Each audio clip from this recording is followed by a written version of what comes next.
انا طلعت لانهم طلعين خبر وفاتي. انتوا ليه مستعجلين؟ ترى انت حتموت وانا حموت والكل الكوكب هذا ونيزك حيموتنا. انت ليه مستعجل؟ ليه مستعجل على وفاتي يعني؟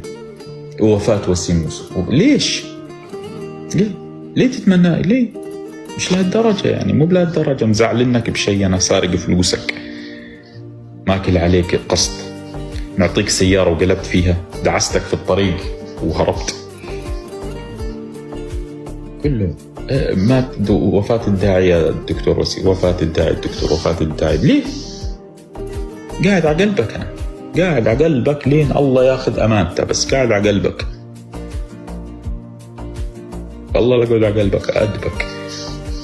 فتعمدت تطلع لايف عشان هذيل الأخبار يتأدبون. نشر أخبار كل مرة يطلعون خبر كاذب. مرة طلعوا حرق سيارة وسيم، ولا والمشكلة حاطين والله العظيم مرة نشروا خبر حرق سيارة وسيم يوسف لأنه تكلم على حزب.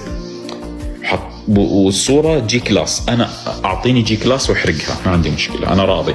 جي كلاس 800,000 درهم، أعطيني إياه وحرقها. يعني شو هالكذب هذا؟ ومطلعين خبر وفاته. أنا أقرأ خبر وفاتي، أنا مت. لا والله العظيم تجيني الرسائل. لا واحد بعث رسالة طمني عنك أنت متت. كيف أرد عليك؟ طب أنا لو متت كيف أرد عليك؟ كيف أقول لك إيه نعم أنا ميت في المقبرة؟ يستغلون. صعب تستغل. واحد مصري تريد شهرة يا أخي، بشرك تعال معي بشرك. كاتب علاج وسيم يوسف. وسيم يوسف الآن في مستشفى إسرائيلي يتعالج.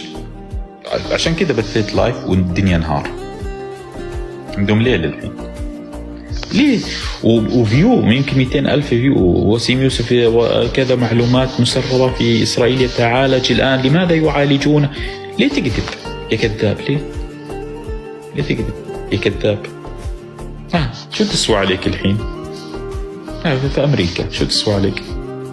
طلع خبر إني أنا بتعالج هناك. ليه تكذب؟ شو الكذب اللي انتو فيه؟ ربيتكم.